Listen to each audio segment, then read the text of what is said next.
आप अगर देखेंगे जिस प्रकार से 100-200 की संख्या में यहाँ पर आकर के कोई लोग बौद्ध भिक्षु के भेष में है, कोई जीन्स पैंट पहन करके भी अपने आप को लामा कह रहे हैं, कोई कुछ कह रहा है, और इन लोगों को जिस प्रकार से जो है वो सोशल मीडिया के माध्यम से गलत बातें प्रचारित कर रहे हैं, तो निसंदेह जो है भारत को जातियों में विभाजित करके हमारा भारतवर्ष आंतरिक विवादों में फंस जाए, और जिस विकास की गति से हमारा देश जो है वो विश्व गुरु बनने की दिशा में है, उसका जो है वो गति किस प्रकार से बाधित हो जाए, इसके लिए है अंतर्राष्ट्रीय षड्यंत्र ही प्रतीत होता है, और निसंदेह अंतर्राष्ट्रीय षड्यंत्र है। देखिए, भगवान बुद्ध और इस बोध गया की छवि धूमिल नहीं हो, इसके लिए पूरे हिंदू समाज को, भारतवर्ष के हिंदू समाज को जो भी निर्णय लेना होगा वो निर्णय हिंदू समाज लेगा। आज जो हम इस प्रेस कॉन्फ्रेंस जो कर रहे हैं उसके माध्यम से भी मैं आप लोगों को स्पष्ट कर दूं कि भगवान बुद्ध के वचनों को और भगवान बुद्ध के सिद्धांतों को रक्षा करने के लिए हमें जिस भी जो है प्लेटफॉर्म पे जाकर के जो कुछ भी करने की आवश्यकता होगी ये हिंदू समाज करेगा। और ये जो है सिर्फ बोध गया मठ का विषय नहीं है, ये भारतवर्ष में रहने वाले जो है वो सभी हिंदुओं के जो है वो आस्था का विषय है। देखिए, अगर एक्ट के बाद में भी अगर आप देखेंगे, जो अगर मान लिया जाए कि यह जो है लीगल अगर उनका कोई विषय है, तो लीगल जो हमारे एक्सपर्ट हैं तो उनसे ये ओपिनियन लिया जा सकता है कि इसमें लीगल क्या प्रावधान है, और ये सरकार का विषय है।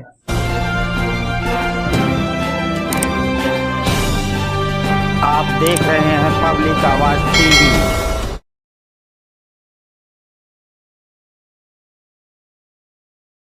नमस्कार। आज मेरी उपस्थिति बिहार के बोधगया के बिहार मठ में है, बोधगया मठ में है, जहां पर एक प्रेस वार्ता रखी गई है। और इस प्रेस वार्ता का जो विषय है वो है बोधगया महाबोधि मंदिर की बोधगया मठ ऐतिहासिक सच्चाई और भ्रामक दावों का तत्परक विश्लेषण।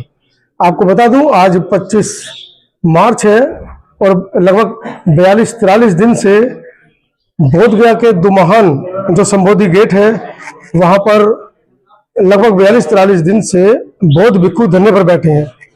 उसी मामले को लेकर ये प्रेस वार्ता रखी गई है, और कुछ ही देर में इस प्रेस वार्ता के अंदर किस तरह की खुलासे होंगे वो मैं आप तक पहुंचाने के लिए दिल्ली से चलकर बोधगया पहुंचा हूं।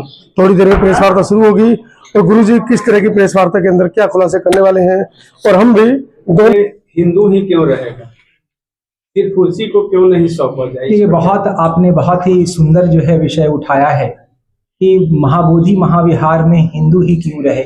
मैं अगर यह विषय उठाऊं कि महाबोधि महाविहार में बौद्ध ही क्यों रहेंगे, तो ये बहुत ही असहज स्थिति हो जाएगी। हमारे यहाँ समाज में किसी भी प्रकार का कोई विभाजन नहीं है।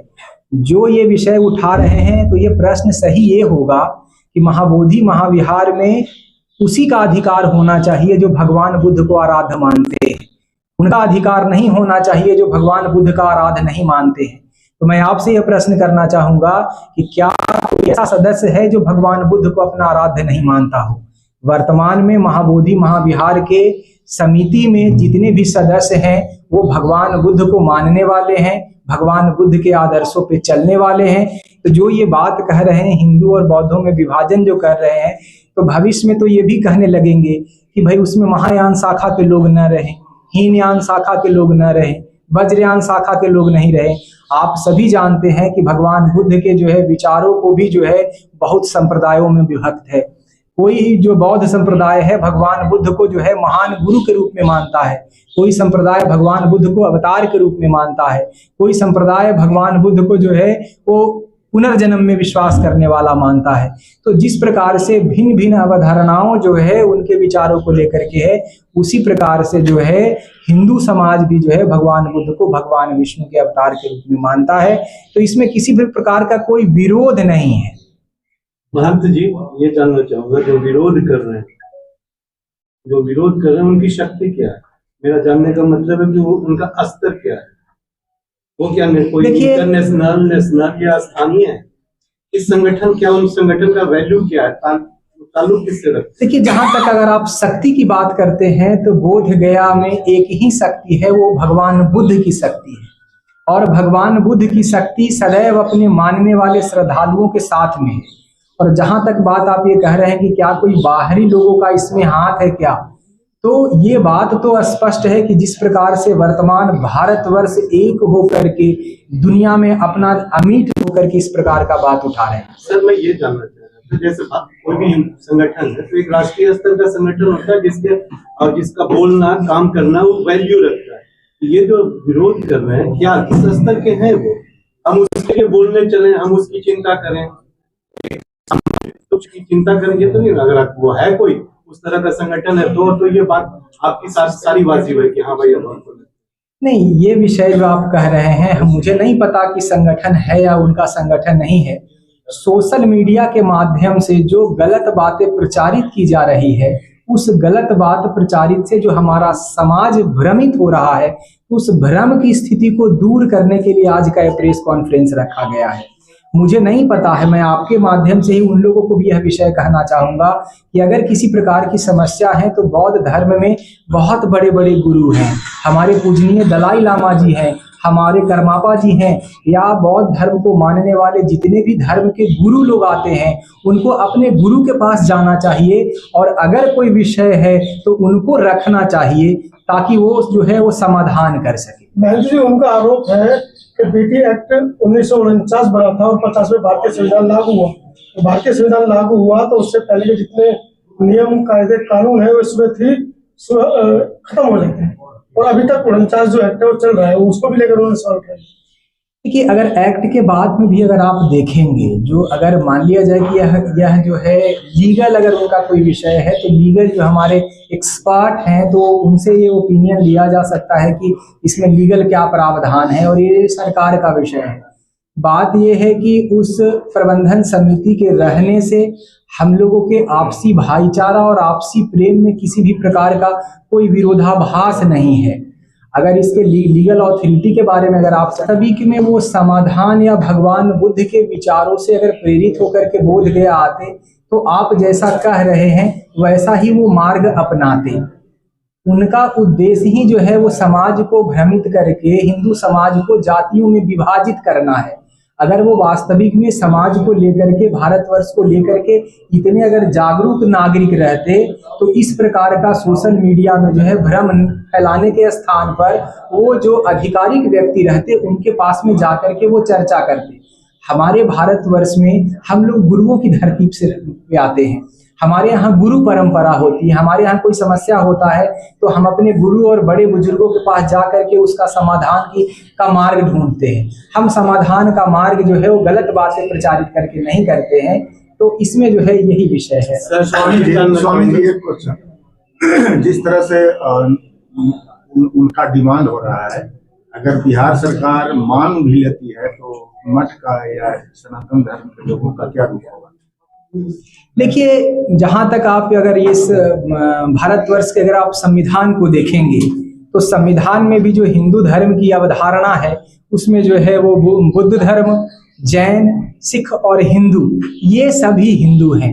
तो ये बात जो आप कह रहे हैं कि बिहार सरकार जो है वो किसी के जो है बातों को मान जाए, और यह भारत भूमि जो है ऋषि महर्षि और संतों की भूमि रही है और यह बहुत बड़ा प्रश्न है। ये पूरे भारतवर्ष ही नहीं, भारत से बाहर भी जो लोग हैं जो भगवान बुद्ध को अपना आराध्य मानते हैं उन लोगों के लिए यह श्रद्धा का विषय है। और जहाँ तक जो है वो महाबोधि महाविहार में हिंदुओं के संबंध में विषय है तो यह कोई अधिकार का विषय, बातों को मान जाए, और यह भारत भूमि जो है ऋषि महर्षि और संतों की भूमि रही है और यह बहुत बड़ा प्रश्न है। ये पूरे भारतवर्ष ही नहीं, भारत से बाहर भी जो लोग हैं जो भगवान बुद्ध को अपना आराध्य मानते हैं उन लोगों के लिए यह श्रद्धा का विषय है। और जहाँ तक जो है वो महाबोधि महाविहार में हिंदुओं के संबंध में विषय है तो यह कोई अधिकार का विषय नहीं है, यह कर्तव्य और जो है उपासना का विषय है। देखिए स्वामी जी, एक लास्ट क्वेश्चन, समूह के लोग इस एक्ट पर प्रश्न उठा रहे हैं,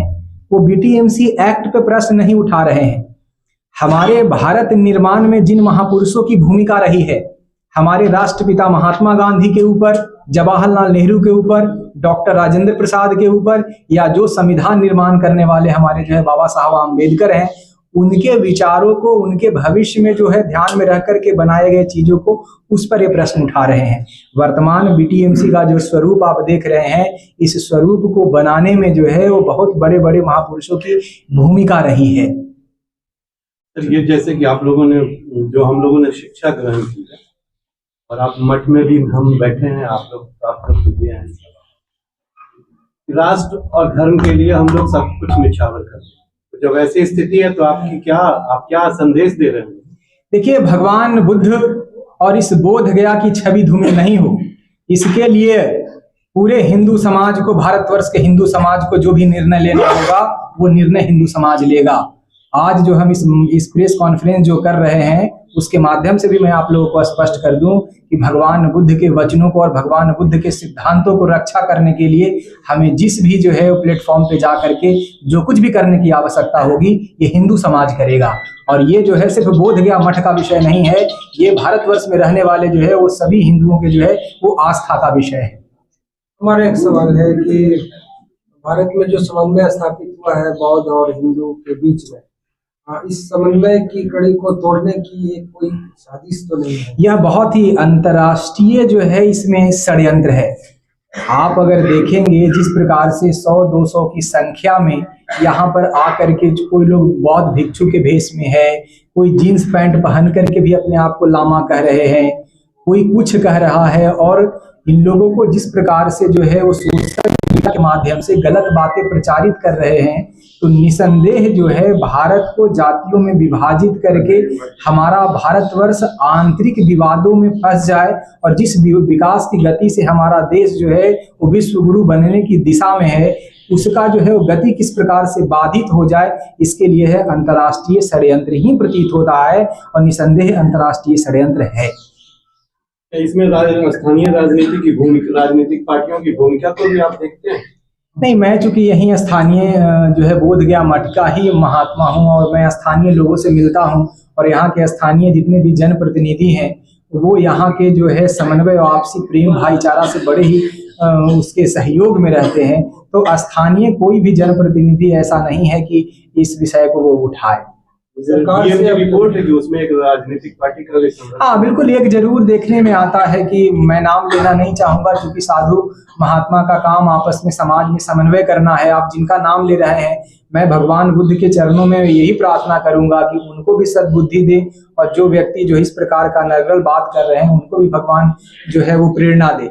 जो राजनीति लोग जो है ये विषय रख रहे हैं, जिनकी राजनीतिक पृष्ठभूमि खतरे में है, तो भगवान बुद्ध के ही आधार पर अपनी जो है राजनीति चमकाने के उद्देश्य से इस प्रकार का बात रख रहे हैं। अगर आप गहराई में जाएंगे तो आप पाएंगे कि भगवान बुद्ध के किसी भी सिद्धांतों पे वो जीवन नहीं जीते हैं, कोई भी वो पंचशील का पालन नहीं करते हैं, कोई भी अहिंसा सत्य का पालन नहीं करते हैं। वो जो भगवान बुद्ध के संबंधित विषय जो उठा रहे हैं वो एकमात्र अपने स्वार्थ सिद्धि और राजनीतिक उद्देश्यों के लाभ के लिए उठा रहे हैं, या बाहर से जो उनको जो है हमारे हिंदू समाज को तोड़ने के लिए, भारतवर्ष को समस्या उत्पन्न करने के लिए जो अंतर्राष्ट्रीय जो है षड्यंत्र है उससे उनको सहयोग मिल रहा हो, चाहे आर्थिक सहयोग हो या किसी और प्रकार का सहयोग। बोध गया मठ सरकार से क्या अपील करती है इस समन्वय को खराब करने वाले लोगों की? नहीं,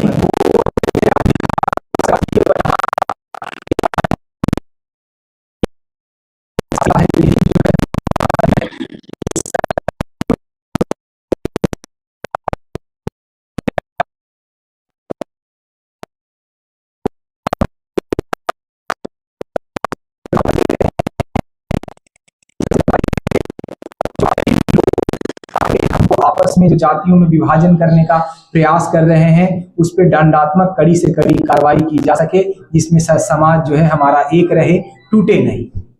बहुत बहुत